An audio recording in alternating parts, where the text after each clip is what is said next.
In July 1961, two men in Moscow received the ultimate punishment from the Soviet state, not for murder, not for treason, for running a business. Yan Rakotov had built a currency trading network with an annual turnover of 20 million rubles, roughly $22 million at the official exchange rate of the time. To put that in context, the average Soviet worker earned about 100 rubles a month, or around $110. By any Western measure, he was a successful entrepreneur. In the Soviet Union, he was a criminal. When the judge gave him 8 years in prison, Khrushchev personally demanded more. The law was rewritten retroactively to allow the death penalty for currency crimes. Rakotov was retried under the new law and executed. So could you actually get rich in the Soviet Union? The answer is yes, but the rules were unlike anything in the Western world. Picture this. Moscow, 1975. You walk into a grocery store.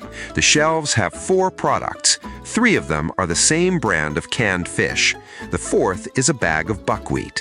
That's it. Now imagine you have 1,000,000 rubles in cash. What do you buy? The answer in the Soviet Union was almost nothing. Luxury goods didn't exist for ordinary citizens. There were no private cars to purchase, no vacation homes on the market, no designer clothing in any store. Money existed, but there was nowhere to spend it. So Soviet wealth was not about money, it was about access. A dacha outside the city, a car without a 10-year waiting list, a doctor who would actually see you, meat on the table every week. These things were worth more than any salary. There were 3 ways to get that access. Each one came with a very different kind of price. The safest path to the good life in the USSR was joining the Communist Party and then climbing it. Not just as a member of the Nomenklatura, the inner circle of senior officials who ran everything. Their official salaries were modest. A senior party official might earn 500 rubles a month, about $555 at the official exchange rate. Decent, but not remarkable. The real compensation was invisible. On top of the salary came the package, a government dacha outside Moscow, fully maintained, staff included. A Volga sedan, the Soviet equivalent of a Mercedes, with a driver. Access to Kremlyovka, a closed hospital reserved for party elites where medicine actually worked. And a private food distribution system where you could buy real meat, imported goods, and items that simply didn't exist in regular stores. There was one catch. None of it was yours. The dacha, the car, the clinic, they came with the job. Lose the position, lose everything. And that was entirely intentional. The Soviet state used privilege as a leash. The more comfortable your life became, the more you had to lose, and the less likely you were to question anything. It wasn't just luxury, it was a loyalty system built on fear. But there was another path, quieter, smaller, and surprisingly effective. In the West, if you want something, you buy it. In the Soviet Union, you called someone.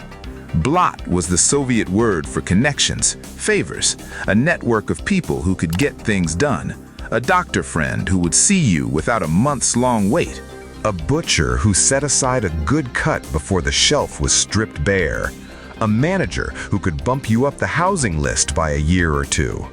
Here is how it worked in practice.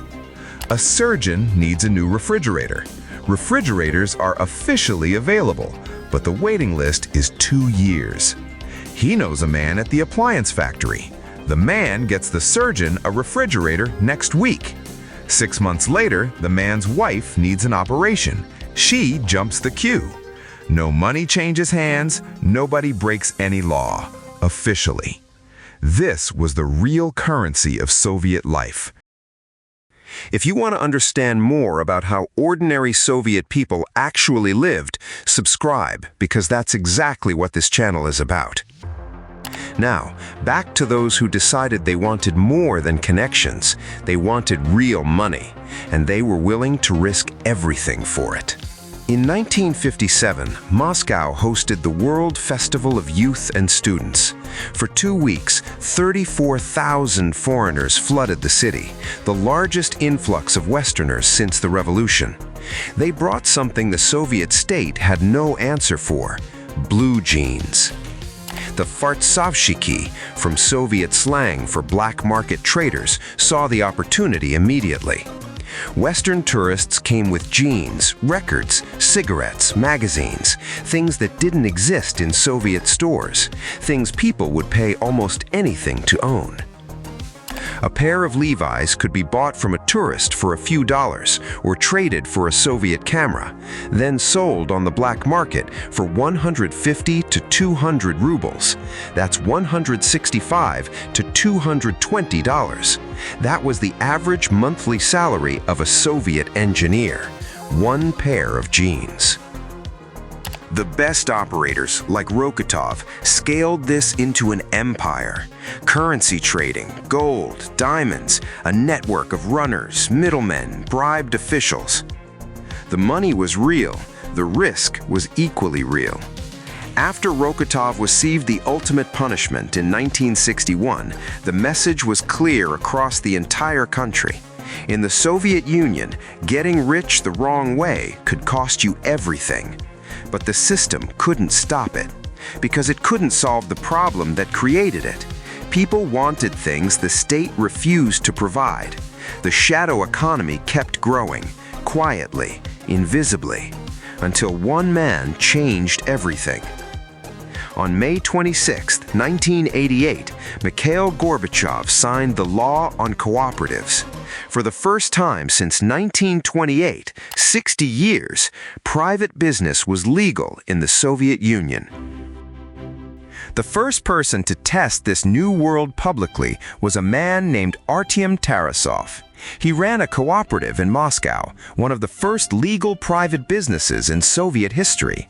He wasn't hiding anything. He wanted to play by the rules. So in January 1989, he declared his salary honestly, 3 million rubles for the year. He even paid his Communist Party membership dues on it, 90,000 rubles, exactly as required. He thought he was doing everything right. The next morning, his name was on the front page of every newspaper in the country. Gorbachev personally condemned him on national television. The government froze and confiscated his assets. The message was unmistakable. Even legal wealth was too much for the Soviet state to accept. But the door was open, and behind Tarasov came a wave. Young men with engineering degrees and absolutely no fear of the system.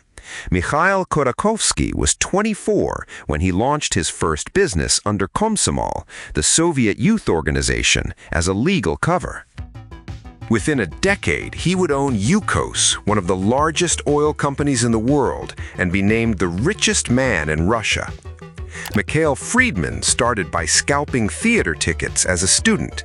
He went on to build Alpha Group, a financial empire spanning banking, oil, and telecommunications that today manages over $80 billion in assets. These were not criminals. They were the product of a system that had spent decades teaching people to find gaps, bend rules, and survive on ingenuity. Now those skills had a legal outlet. More and more people like them appeared every year.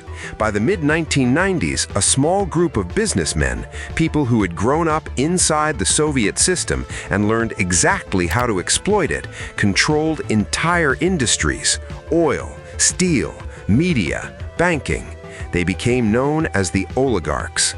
And they didn't just own businesses, they shaped politics, funded elections, and sat at the table where decisions about Russia's future were made. The Soviet Union was built on a single promise, that capitalism was the enemy, and that a society without private wealth would be fairer, stronger, and more equal. For 70 years, it prosecuted that idea with total conviction, executing people for trading currency, jailing entrepreneurs, outlawing profit. The capitalists the Soviet Union tried so hard to destroy, it built itself. And in the end, They became the new elite. Subscribe and see you soon.